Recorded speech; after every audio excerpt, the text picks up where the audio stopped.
reçoit Farnel Laurent. Bienvenue, Farnel. Merci, Catherine. Donc, étant donné qu'on fait une série Entrepreneurs sur des projecteurs, aujourd'hui, j'aimerais en savoir un peu plus sur qui tu es, ton parcours et bien entendu, la femme gère une entreprise. Quelle est-elle, cette entreprise? Avec plaisir. Donc, je suis la fondatrice, l'entrepreneur d'Aya Workkind. Donc, on aide les employeurs à prendre soin des employés. On a développé une plateforme technologique avec différents types de services qu'on appelle les services de lifestyle qui viennent faciliter le quotidien des employés. L'employeur peut donner ça à ses employés pour l'aider dans son quotidien, lui permettre de gérer sa vie, puis de souligner ses bons coups. Wow! Excellent. Puis, Farnel, elle vient de où? Est-ce que tu as un parcours d'entrepreneur? Est-ce que tu as... comment tu es arrivée à penser en faire? En fait, c'est parce que j'ai toujours eu la fibre entrepreneuriale. Je voulais faire une différence dans ma communauté auprès des gens. Puis j'ai agi comme une entrepreneur dans le monde corpo, mais je me suis lancée parce que c'est quelque chose que je voulais avoir. L'idée m'est venue il y a quelques années parce qu'en fait, moi-même, quand j'ai travaillé dans le monde corporatif, j'aurais voulu avoir une solution comme Workkind. Et de fil en aiguille, je me suis entourée de gens d'affaires, je me suis trouvé des partenaires, puis je me suis lancée durant la pandémie. Oh, wow! Donc, la pandémie, j'imagine que ça a dû changer un peu ton fusil d'épaule. Qu'est-ce qu'elle a eu comme impact dans ta vie puis dans la vie de ton entreprise, la pandémie? Écoute, j'ai choisi mon moment pour me lancer. C'est un projet que je porte dans mon cœur, mon entreprise, depuis 2015. J'ai travaillé sérieusement en 2018 pour me lancer en 2019, mais j'ai démarré en 2020 durant la pandémie. Et comme nous, on vend des services d'entreprise, au début, c'était un défi de capter leur attention parce qu'on était en mode réaction, en mode gestion de crise. Mais par la suite, les gens sont devenus plus attentifs. Puis je me suis rendu compte que j'ai eu un meilleur moment, en fait, que maintenant pour pouvoir démarrer une entreprise comme Workkind parce que les employeurs sont à la recherche de façon innovante d'attirer, de retenir des talents, mais aussi de gérer les avantages flexibles et autres non traditionnels pour les employés dans un environnement qui est très stimulant. Wow. Fait que dans le fond, si je comprends bien ton entreprise, quand tu offres un service comme Workman, la compagnie, elle achète ton service, puis à ce moment-là, les employés peuvent bénéficier d'un support, des outils, c'est ça? C'est un peu ça? Oui, comment ça marche en fait? C'est qu'on donne accès à la plateforme à tous les employés. L'employeur a un portefeuille, un budget qu'il peut utiliser pour donner des services aux employés. Il décide d'octroyer un montant spécifique dans le portefeuille de l'employé, que ce soit 300 ou 500 dollars. Puis l'employé peut utiliser cet argent-là pour avoir accès à des services à même la plateforme. Donc, que ce soit en lien avec l'alimentation, de l'aide à domicile pour un parent, des services du bien-être, des cadeaux. L'employé peut aller sur la plateforme, avoir accès aux services de son choix au lieu de son choix en utilisant l'argent qui est dans son portefeuille. Puis si son portefeuille est épuisé, il peut continuer à faire des achats avec sa carte de crédit lui-même. Wow. Fait que dans le fond, moi, tes clients type, c'est des entreprises. Peux-tu nous dire c'est quoi tes clients idéaux? Parce que tu as une tribune ici avec Action Coach de parler à différents entrepreneurs. Ça serait quoi ton client type que tu recherches? Le client idéal, c'est celui qui a en tête le bien-être de ses employés, qui offre déjà différents types d'avantages, qui veut innover, qui des fois manque de temps, manque d'argent, mais qui veut vraiment permettre aux employés d'avoir ce qu'ils ont besoin, qui cherchent des façons de se démarquer comme employeur, d'offrir la flexibilité. Souvent, ce sont des employeurs de choix, employeurs remarquables, qui veulent vraiment faire la différence, puis que les bottines suivent les babines. J'aime ça ton expression. On va reparler des expressions tantôt. Est-ce que les entreprises qui ont déjà des programmes d'aide aux employés peuvent quand même faire appel à tes services? Oui, tout à fait. On est complémentaires. Certainement qu'un employeur qui offre rien du tout va vouloir magasiner puis voir un peu la panoplie des services. Nous, on est vraiment un service qui est concret, qui est pratique, qui est très flexible. On travaille avec des entreprises qui ont un programme d'aide aux employés aussi, mais qui, par exemple, qui vont travailler beaucoup en prévention ou en consultation, mais pas avec un éventail de services aussi varié que Workkind. L'approche est différente aussi avec Workkind. Les services euh, peuvent être utilisés par les employés eux-mêmes, par leurs équipes, pour les parents, les proches, entre eux. Donc, c'est vraiment un outil d'engagement en entreprise. Donc, ça vit très bien aux organisations en complément d'un programme d'assistance pour les employés. Moi, j'adore ça. J'ai rencontré un autre entrepreneur récemment, puis il me disait son approche, c'est d'avoir des gens en attaque. Donc, ils vont plus être sur le recrutement, sur le service. Puis il y en a d'autres qui sont plus sur la défensive, donc de retenir les employés, de s'assurer qu'il y a un bien-être. Fait que toi, tu fais partie de l'équipe de la défensive si on parlerait de football, par exemple. Tout à fait, effectivement. Moi, je crois qu'un tu as est mieux que deux tu auras. Ça coûte énormément d'argent, de temps d'aller recruter des talents, mais ceux qu'on a, on veut les garder, on veut les former, on veut les développer. Puis j'aime dire que les employés ne nous appartiennent pas. Il faut arrêter de penser qu'un employé va rester avec nous pendant 20 ans. Et peut-être qu'il va rester avec toi pendant 3 mois, peut-être 1 an, peut-être 3 ans. Mais le temps qu'il va être en entreprise, il va être épanoui, il va performer, il va se réaliser, il va donner le meilleur de lui-même. Puis quand il va quitter, il va devenir un ambassadeur pour ta marque, il va peut-être te recommander des gens. Puis ce que tu veux, c'est qu'ils soient performants, qu'ils puissent en fait créer de la valeur en entreprise, puis lui être heureux. Okay. Ah, c'est vraiment, ça me parle, tes valeurs, j'adore ça. J'imagine que la pandémie t'a amené peut-être aussi à faire les choses autrement. Est-ce que toi, quand tu t'es lancé, tu t'es dit, ben, je lance ça comme ça, ou finalement, tu as revu les choses, comment ça se passait, puis ça t'a amené à innover à ton tour, puis amener ta plateforme, puis ton marketing, puis la façon de te mettre en marché différemment? Oui, je dirais bien honnêtement que quand on a démarré, le focus était de travailler sur un produit qui répond aux besoins du marché. Donc, la première année, on a vraiment travaillé sur notre produit, s'assurer de se distinguer.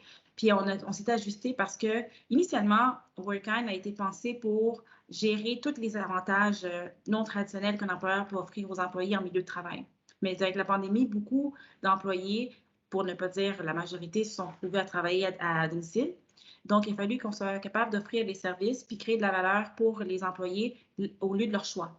Donc, les services n'étaient plus nécessairement offerts au bureau, mais ça peut être au chalet, ça peut être à la maison ou ailleurs. Donc, on a dû modifier notre offre de services, mais nous, comme entreprise, les premiers mois, premières années, on servi vraiment à bâtir notre offre, écouter nos clients, bâtir notre solution, designer un des produits qui vont vraiment comme répondre aux besoins des employés, mais aussi être en mesure de faciliter la vie des employeurs.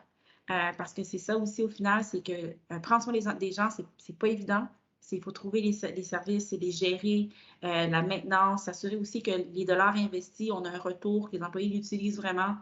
Fait qu'il y a tout ça qu'on a travaillé. Puis là, je pense qu'on a quelque chose de vraiment intéressant. Fait que, on est rendu dans une autre étape de développement. Mais quand on a commencé en pandémie, c'était vraiment pour bâtir une solution puis travailler sur notre product market fit. Oh, wow. Super, merveilleux. J'aimerais ça savoir dans ton apprentissage d'affaires, parce que ça fait quand même, mettons, un petit peu plus que 2 ans, même, je dirais 3 ans que tu es dans ton processus, tout ça, tu as sûrement fait des apprentissages. Le plus grand apprentissage que tu as fait, ça serait quoi, à ton avis? J'aime cette question. L'importance d'avoir du focus. Parce que même si tu as du focus, il y a quand même il y a beaucoup de choses qui vont se passer dans le quotidien d'un entrepreneur. Puis moi, j'ai bâti une entreprise de zéro durant la pandémie. Donc, j'avais le défi de se gérer nous-mêmes, de gérer mon équipe, de gérer mes partenaires à distance, puis de retenir l'attention des gens. Les gens sont hyper sollicités par les médias, par les courriels et tout ça. Et le focus, c'est très important. Puis même quand tu as du focus, il faut que tu priorises dans ton focus. Mais des fois, c'est bien de faire une chose à la fois, puis de bien le faire, puis ensuite de bâtir, d'utiliser ça comme effet levier. Disons ça comme ça. J'adore, j'adore. Puis je vais demander à ma personne qui va faire le montage après coup de te citer parce que pour moi, c'est vraiment aussi un élément clé, le focus. Puis d'avoir une clarté. Quand on sait où est-ce qu'on s'en va, on a une clarté. Puis le focus, bien, on a tellement de stimulation, comme tu dis. On a tellement d'idées comme entrepreneur que des fois, on voit une opportunité là, on la saisit, on voit une opportunité là, on la saisit. Mais de garder, OK, c'est sur quoi que je focus mes objectifs. Puis avec mes clients, c'est souvent ça, c'est de dire, OK, es-tu en train de me défocuser sur tes 4 objectifs, là? Ah oui, c'est vrai, faut que je me ramène à mes 4 objectifs parce que c'est facile de s'éparpiller puis de ne pas atteindre nos objectifs. Fait que merci pour cette belle mention parce que je suis entièrement d'accord avec toi, l'importance d'avoir du focus. L'inspiration, tu sais, quand on est entrepreneur, là, c'est sûr que c'est tout nouveau, mais il y en a que ça fait 20 ans qu'ils sont en entreprise. On a des hauts et des bas. Il y a le fameux livre Limite qui nous dit qu'il faut garder la motivation et comment faire pour le retrouver. On a Simon Sinek qui nous parles du why. Toi, comment tu fais pour te garder inspiré, te garder motivé au quotidien dans ton entreprise? Mais moi, je pense que je peux prêcher pour ma paroisse. Euh, mon why est tellement important comme entrepreneur, comme femme, mais aussi la prémisse puis la base, la raison d'être de mon entreprise, que c'est ce qui me motive à tous les jours. On se rappelle que bâtir une entreprise, c'est ce qui est le plus difficile. Tu sais, ta vie, c'est comme une force, tu es à contre-courant. Tout est dégressif, la vie va vers la fin, puis toi, tu es là pour aller vers l'avenir, pour créer de la valeur, pour créer de l'avenir, partir, puis créer de tout. C'est tellement difficile. C'est un grand défi, mais il y a tellement d'opportunités. Moi, ce qui me garde motivée, c'est pourquoi je le fais. À la fin de tout, ultimement, c'est vraiment pour créer de la valeur, pour faciliter la vie des employés, faire rayonner les employeurs, puis vraiment les donner des outils pour qu'ils prennent soin des employés. Puis la mission, elle est noble. On est pour la paix dans le monde, donc il y a une façon de faire les choses. Puis on n'est pas têtu, on pivote, on s'ajuste, on raffine. Fait que c'est ce qui me garde motivée. Deuxième chose aussi, c'est d'avoir du co-développement, de me rapprocher de mes pairs.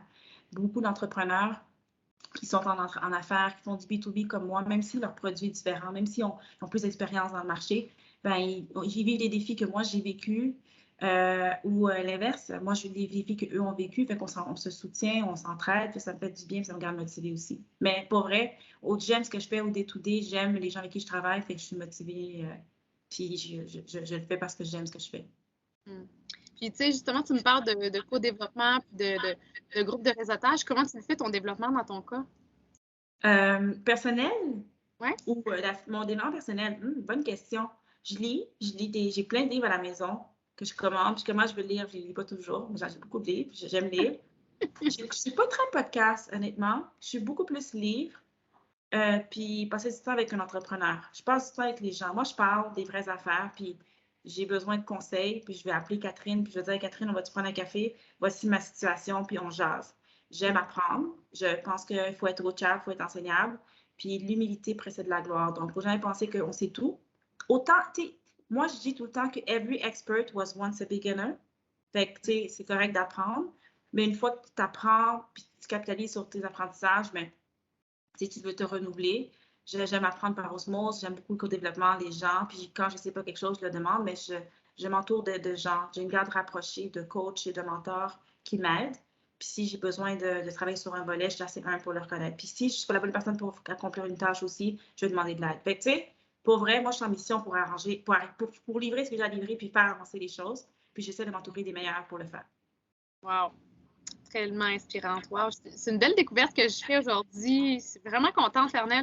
Je t'avais suivi un peu sur les réseaux sociaux, puis j'avais vu un peu ton profil, mais te parler en vrai, je suis vraiment très, très inspirée aujourd'hui. Puis bien heureuse de pouvoir aussi entendre plusieurs situations, dictons que tu me donnes.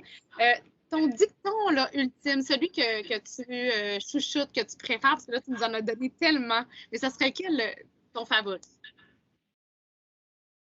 OK. Mon favori, là, pour vrai, c'est pas super sexy, mais c'est quand même mon favori. L'humilité précède la gloire, puis l'orgueil précède la chute. Ça, là, c'est assez directeur dans n'importe quoi. Tu sais, il ne faut pas penser que ça va assez bien pour se penser on top of everything. Puis, c'est pas si mal que tu penses. Tout est relatif. Puis, entre le succès puis l'échec, la ligne, elle est mince. Donc, moi, je fais vraiment attention par rapport à ce que je vis, comment je réagis, puis aussi la façon dont je planifie les éléments. Je fais beaucoup plus ça avant. Puis, tu sais, c'est très galvaudé, mais je l'ai vécu, hein, parce que j'ai fait toutes les erreurs, toutes les affaires qu'il ne faut pas faire comme startup, je les ai faites. Et la planification, là, tu sais, qu'on dit, passe 80 de temps à planifier ce que tu veux faire, puis après ça, 20 de l'exécuter, c'est tellement vrai. Tu sais, j'avais besoin de savoir c'est quoi le problème qu'on résout, puis où est-ce qu'on se situe dans le marché, de quelle façon on le fait, comment on se distingue pour vraiment raffiner les éléments. Puis je pense qu'on est dans une bonne place pour le faire en ce moment, mais au début, on est un peu, on y va, on réagit, on s'ajuste, puis on était là dans l'action, puis on n'avait pas de recul. Fait que, tu sais, moi, je chuchote beaucoup ça, tu sais, d'être humble, puis de faire les choses humblement, mais de capitaliser là-dessus pour avancer, puis de ne pas penser qu'on sait tout parce que c'est un piège. Puis, c'était super important, surtout pour moi, une entreprise qui est en démarrage, parce que des fois, il y a des entrepreneurs qui sont des entrepreneurs en série et ils ont développé ce savoir-être-là parce qu'ils ont fait des erreurs, ils ont bâti l'entreprise, ils ont fait des succès, ils ont fait des exits, puis ils bâtissent là-dessus. Mais quand tu commences, you learn from scratch, tu sais. Puis tu dis, des fois, tu es intimidé par un grand joueur ou par des grandes entreprises, mais David a battu Goliath. Il suffit vraiment d'être stratégique. Et puis, tu sais, je pense que tu l'as dit, ta clé, c'est l'apprentissage. Fait que tu ne te définis pas en disant je sais tout. Puis souvent, il y a des entrepreneurs qui ont réussi, qui se disent ah, moi, j'ai tout réussi, fait que j'ai pas besoin d'aide, j'ai pas besoin de me développer. Puis c'est là l'erreur. Puis j'ai une petite phrase, moi, c'est, dans le fond, en lien avec c'est tu ne sais pas ce que tu ne sais pas. Puis l'apprentissage, c'est d'être conscient de ton incompétence. Ça fait toute la différence parce que tu vas chercher de l'aide, tu vas chercher les apprentissages et un jour, tu deviens compétent et conscient de ta compétence. Fait que c'est un peu, il y a des échelles de connaissances, puis il y a des étapes. Tu viens de le démontrer parce que tu as dit, tu as appris de tes erreurs. Puis là, la plus grande chose que tu nous nommes aujourd'hui, c'est de dire, ben oui, mais quand je prends le temps de m'arrêter puis de regarder puis de planifier, ben là, c'est là que je vois mon angle mort puis que je peux anticiper peut-être les erreurs que quand on est trop dans l'action, on ne voit pas. Fait que encore là, pour moi, tu es coach. Il n'y a pas de sous-entendu, mais je le vois dans tes façons, dans tes réflexes d'affaires, puis c'est un peu comme ça que nous montrons avec nos clients. Puis je t'admire beaucoup parce que tu fais. J'apprécie le temps que tu m'as offert aujourd'hui. Merci beaucoup, Farnel. Je te dirais qu'on va te suivre sur tes plateformes. On va aussi dans nos réseaux sociaux te partager via YouTube, via notre Facebook, notre groupe. Puis je t'invite aussi à faire les mêmes choses de ton côté. Avec plaisir. Merci pour l'opportunité, Catherine. Très Merci. heureuse. On se reparle bientôt. Salut. Bye bye.